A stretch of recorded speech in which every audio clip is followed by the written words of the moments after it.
Well, good afternoon, and let me start by thanking Prime Minister Johnson for incredible hospitality and welcome that he provided for all of us at the G7.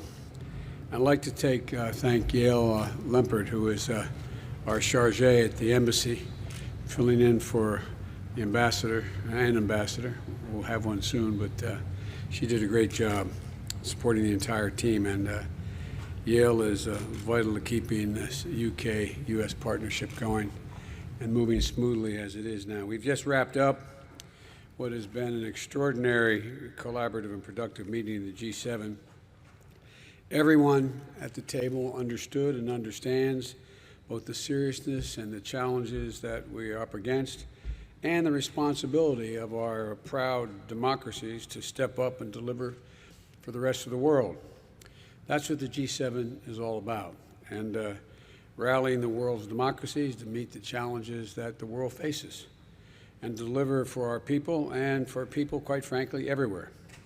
Ending the pandemic and maintaining robust support for an equitable, inclusive global economic recovery were the top priorities of our nations as we got together. We know we can't achieve one without the other. That is, we have to deal with the pandemic and in order to be able to deal with economic recovery, which, as we're doing in the States, but we committed that we're going to do more for the rest of the world as well. The fact is that the U.S. contribution is the foundation to work out how we're going to deal with the 100 nations that are poor and having trouble finding vaccines and having trouble dealing with reviving their economies if they were in the first place in good shape. And I committed that we would provide a half a billion beyond the 80 million we've already done, 500 million doses of Pfizer vaccine, which we contracted to pay for. In addition, the money we put into the COVID project, which is that COVID is, I know you all know, but a lot of people may not know what COVID is. That is a system whereby they're going to provide funding for states to be able to get access to vaccines on their own as well. But the bottom line is what that generated was a commitment by the rest of our colleagues at the G7 that they would provide another $500 million. So we're going to have 1 billion doses of vaccine. And in our case, that includes sharing more than not just the 1 billion doses overall, but we're going to provide for 200 million of those doses by the end of the year, another 300 million by the first half of next year. And so it was greeted with some enthusiasm, and we've agreed to work together so that the world is better prepared to detect and deal with future pandemics, because there will be future pandemics. We have I'm sure you've seen it. If you haven't, you'll get it, a joint statement we put out of the G7. You've seen it, I'm sure.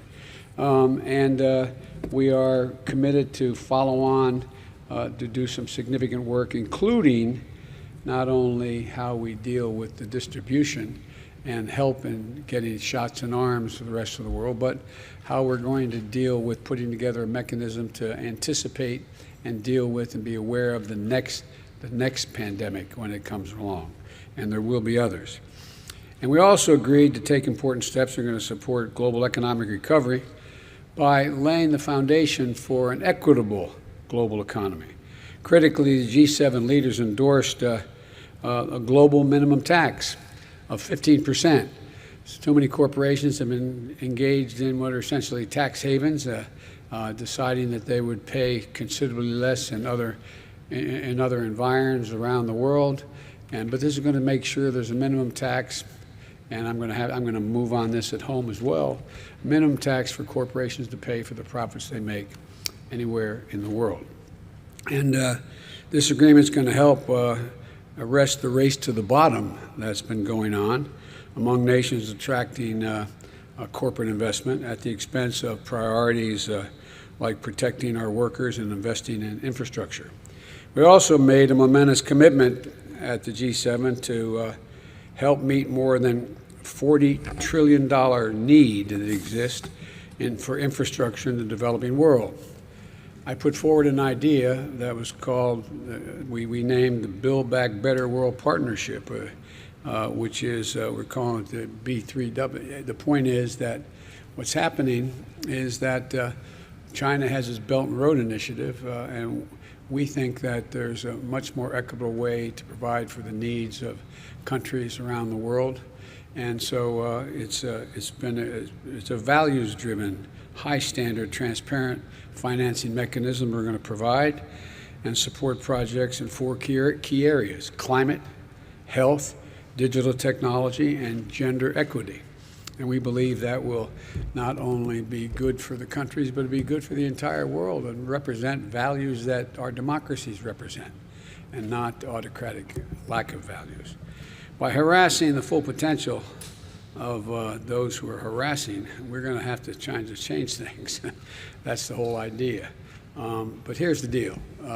We're going to make sure that we're able to pull together the ability to use the development financing institutions and other development tools to expect a bold new infrastructure investment in low and middle income countries over the coming years, much of it coming from the private sector, which will generate, the capital put in will generate significantly more capital from the private sector. We also made a historic commitment to permanently eliminate the use of our public finance to support unabated coal projects around the world, and to end them by this year. The G7 agreed to that, and those who are not members but visiting members who are participating in the G7 who have coal-fired facilities have also agreed that they would work in that direction as well. So transitioning the world to cleaner energy sources is urgent, it's essential. If we're going to beat the climate, and there is, one of the things some of my colleagues said to me when I was there was, well, the United States' leadership recognizes there is global warming. And I know that sounds silly, but you know, we had a president who basically said it's not a problem, global warming. It is the existential problem facing humanity, and it's being treated that way. So we're going to provide up to $2 billion to support developing countries as they transition away from unabated coal-fired power. In addition, we also agreed to tackle corruption, which is a threat to societies everywhere.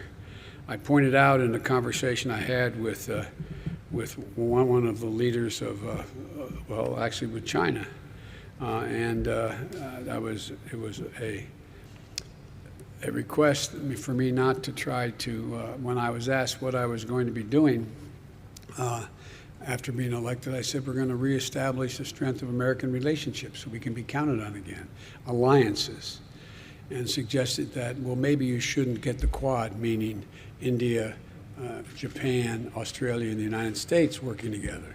And maybe you shouldn't be pushing on strengthening the European Union to deal with the West, not just to have, and so on. And I said, for an American president to, every president to be sustained, or prime minister, has to represent the values of their country. And I pointed out, and I mean this sincerely, we're unique as a country. We're unique in the sense that we're not based on ethnicity or geography or religion. We're one nation that said we organized on an idea. We hold these truths to be self-evident, that all men and women are created equal. Sounds corny, but it's real. And any president who doesn't act consistent with what the raison d'etat for the nation is cannot be sustained at the support of that country. And so what we were able to do is we know that corruption undermines the trust in government, siphons off public resources, makes economies much less competitive, and constitutes a threat to our security. So we're going to work together to address issues like the abuse of shell companies, money laundering through real estate transactions, and we've agreed that we're going to work together to address cyber threats from state and non-state actors like criminal ransomware networks, and hold countries accountable that harbor criminal ransomware actors, don't hold them accountable. And over the past few weeks, the nations of the G7 have affirmed that democratic values that underpin everything we hope to achieve in our shared future, that we're committed to put them to work. One, delivering vaccines and ending the pandemic. Two, driving substantial inclusive economic recovery around the world. Three, in fueling infrastructure development in places that most badly need it. And four, in fighting climate change. The only way we're going to meet the global threats is by working together and with our partners and our allies. And I conveyed to each of my G7 counterparts that the United States is going to do our part. America is back at the table. America is back at the table. The lack of participation in the past and full engagement was noticed significantly, not only by the leaders of those countries, but by the people in the G7 countries. And America is back in the business of leading the world alongside nations who share our most deeply held values. And so the bottom line is I was very pleased with the outcome of the entire conference. I noticed there was a lot of coverage of my individual comments made by my colleagues about how we were all getting along together. But the truth of the matter is we did. I felt, it wasn't about me, but it was about America. I felt a genuine sense of enthusiasm that America was back at the table and fully engaged. And now I'm going to be heading off to Brussels, to NATO, and many of the same people are going to be at that table and in NATO, and to make the case we are back as well. We do not view NATO as a sort of a protection racket. We believe that NATO is vital to our ability to maintain American security for the next remainder of the century. And there's a real enthusiasm. I made it clear, and I pointed out, and I thanked them. Article 5 is an attack on one, is attack on all. Well, what Americans sometimes don't forget, remember what happened on 9/11. We were attacked. Immediately, NATO supported us. NATO supported us. NATO went till we got bin Laden. NATO was part of the process. And I want them to know, unlike whether they doubted, that we believe NATO and Section 5 is a sacred obligation. Bottom line is, I think we've made some progress in reestablishing American credibility among our closest friends and our values. Now, why don't I take some of your questions? And I'm told, Jonathan, I'm supposed to recognize you first. Well, I appreciate that, sir. Thank you very much. Mr. President, Vladimir Putin, thank you.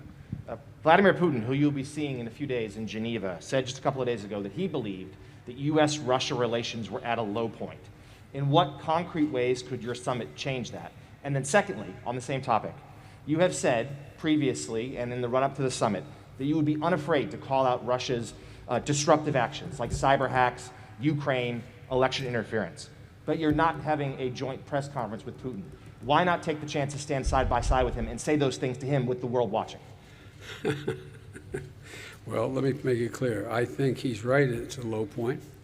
And it depends on how he responds to acting consistent with international norms, which in many cases he has not. As I told him when I was running and when I got elected, before I was sworn in, that I was going to find out whether or not he in fact did engage in trying to interfere in our election, that I was going to take a look at whether he was involved in the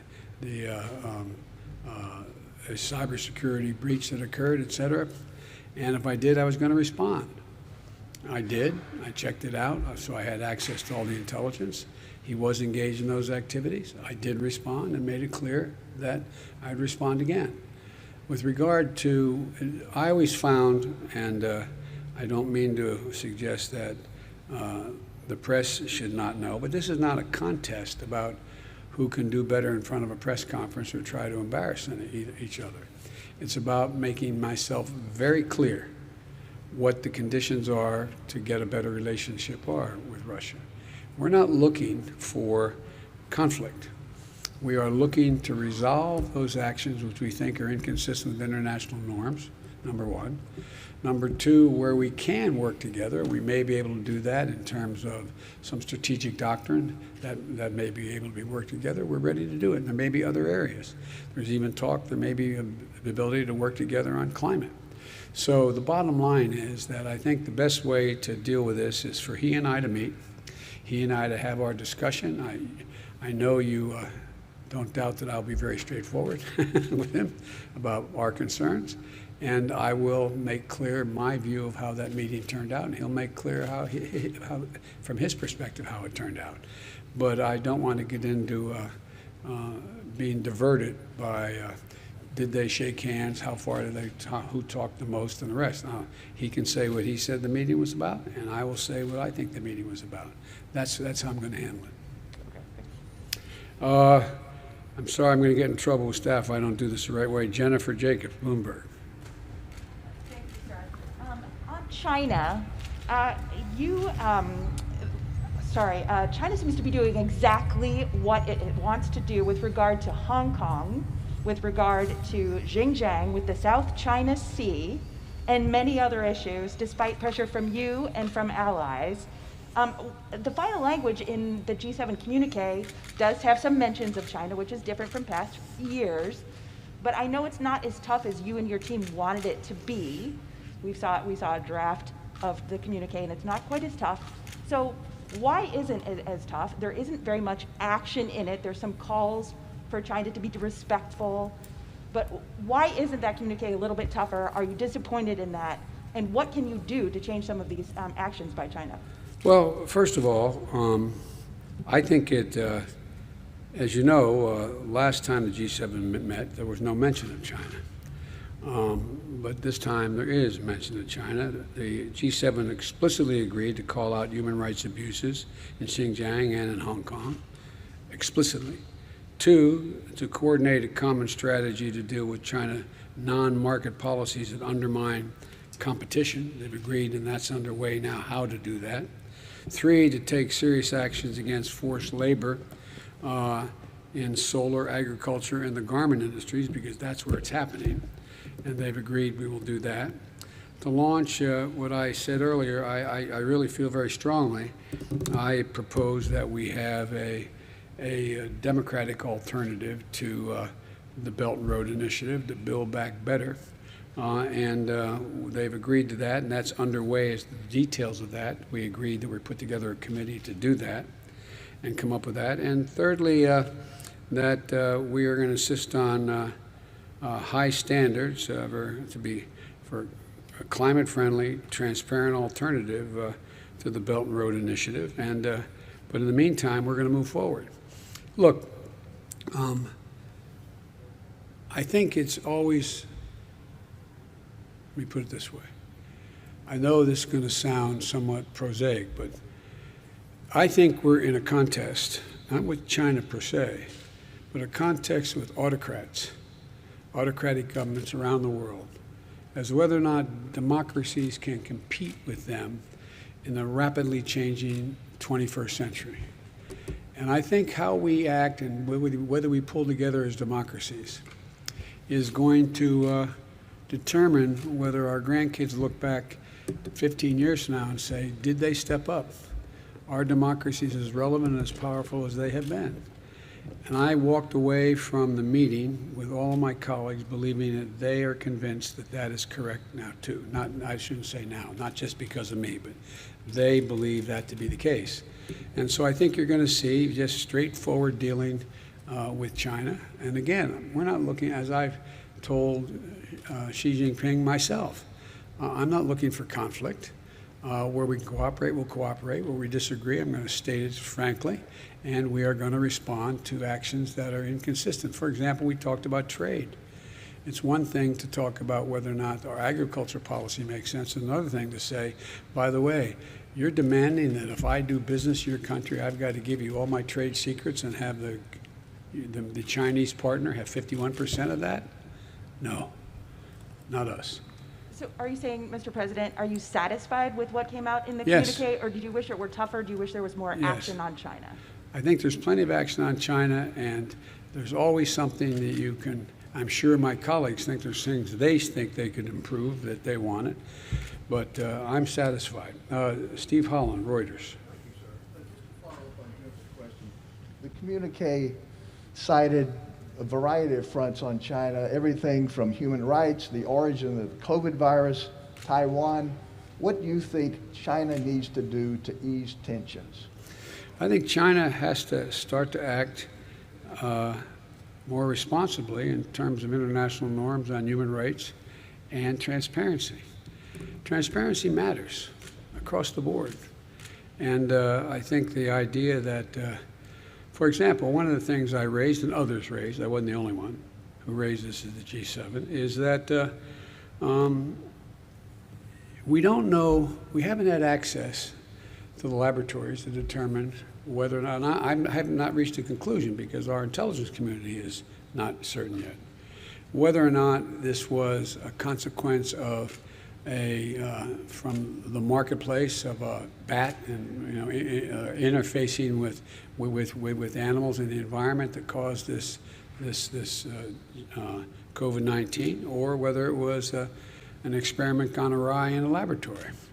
It's important to know the answer to that because we have to have access, we have to build a system whereby we can know when we see another lack of transparency might produce another another pandemic. We have to have access.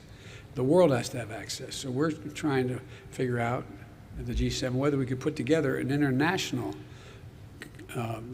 basis upon which we could have a bottom line with what the transparency accounted for. And you mentioned that the argument behind the scenes that you had not mentioned China in 3 years in one of these communiques. What did you argue behind the scenes to try to bring people to the point where they got?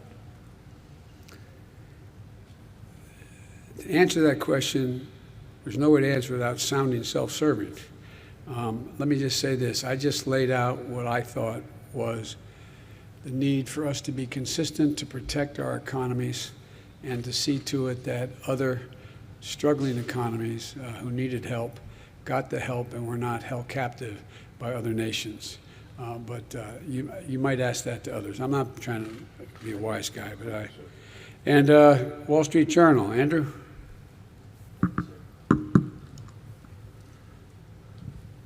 As you said, the G7 countries committed to send 1 billion coronavirus doses overseas. But the World Health Organization says 11 billion doses are needed. Yes. How are you going to bridge that gap? Will the U.S. commit to send additional doses overseas? And given that gap, is it actually realistic to end the pandemic by 2022? It is. It may take slightly longer worldwide, but the United States is going to continue. I think there's a possibility over 2022, going to 2023, that we would be able to be in a position to provide another billion, us. But that's not done yet. I've been very careful as I've dealt with this pandemic to tell you what I know and say what I thought could be done. And when I've announced that I've gone and done it, what I don't want to do is be getting too far ahead and suggesting that we can do things and I can do things, the United States can do things that I don't have done yet. So there was a clear consensus among all our colleagues at the G7 that this wasn't the end. We were going to stay at it until we were able to provide for the needs of the whole world in terms, because look, it's not just the right thing to do, and from a how can I say it, from a moral standpoint, but it is also the correct thing to do in terms of our own health, our own security. You can't build a wall high enough to keep out new strains. You can't do that. And so I think this is going to be a constant project for a long time. And there may be other pandemics. Again, setting up a system whereby we can detect before it gets out of control a pandemic that may be on the horizon, a virus, is important. So we are not going to, as long as there's nations in need of being able to be vaccinated, we in fact, not only that, we've been engaged in helping, which I've made clear, and most of my colleagues understood it. I mean, no, they understood it, knew it from trying it themselves. This is a gigantic logistical effort. It's one thing to send nation X number, Y number of vaccines. Another thing to have the people that can actually get it in somebody's arm. And so we are also providing the ability for other countries to manufacture their vaccines. We've all agreed on that. India has the capacity to do that. They don't have the material capacity thus far to do the manufacturing, but there's a lot going on to provide, not only to, quote, give vaccines, but to provide the ability of the countries in question to produce their own vaccines. I'm not going to answer it. No, I'm joking. Last question. Peter Alexander, NBC News. Thank you very much. About Vladimir Putin in your meeting this week, as you're well aware, the U.S. has been slapping sanctions on Russia for years for its malign activities, and Russia has not stopped. So what specifically will you do differently to change Vladimir Putin's behavior? Well, first of all, there's no guarantee you can change a person's behavior or the behavior of his country. Autocrats have enormous power. They don't have to answer to a public. And the fact is that it may very well be, if I respond in kind, which I will, that it doesn't dissuade him. He wants to keep going. But I think that we're going to be moving in a direction where Russia has its own dilemmas, let us say, dealing with its economy, dealing with COVID, and dealing with not only the United States, but Europe writ large and the Middle East. And so there's a lot going on where we could work together with Russia. For example, in Libya, we should be opening up the passes to be able to go through and provide food assistance and vital assistance to a population that's in real trouble. I think I'm going to try very much hard to. It is. And by the way, there's places where I shouldn't be starting off and negotiating in public here, but let me say it this way: Russia has engaged in activities which we believe are contrary to international norms, but they have also bitten off some real problems they're going to have trouble chewing on.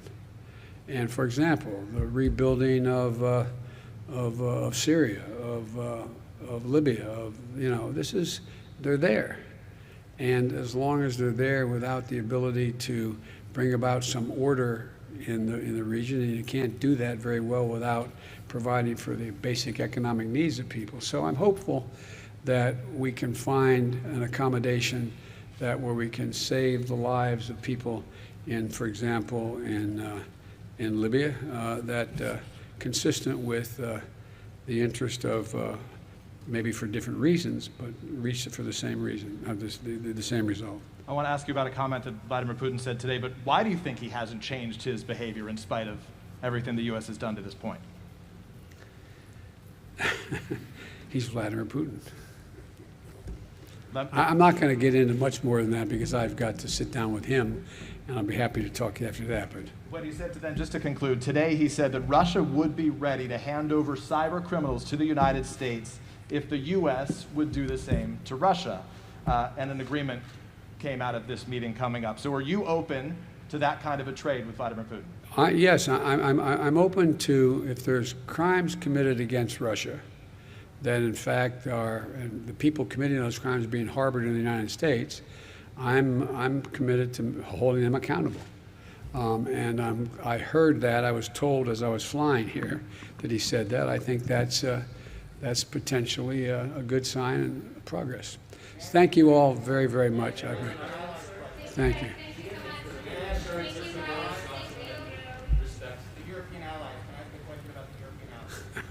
I'm going to get in trouble with my staff. Yeah, go ahead, but I pretend that you didn't answer you. Thank you very much, sir. You have often said repeatedly that America is back. Yes. At the same time, you've kept in place some Trump-era steel and aluminum sanctions. And I wanted to ask you, when you're having these conversations with European allies who are very concerned about these sanctions, how do you justify that And what are your plans? 120 days. Give me a break. Need time.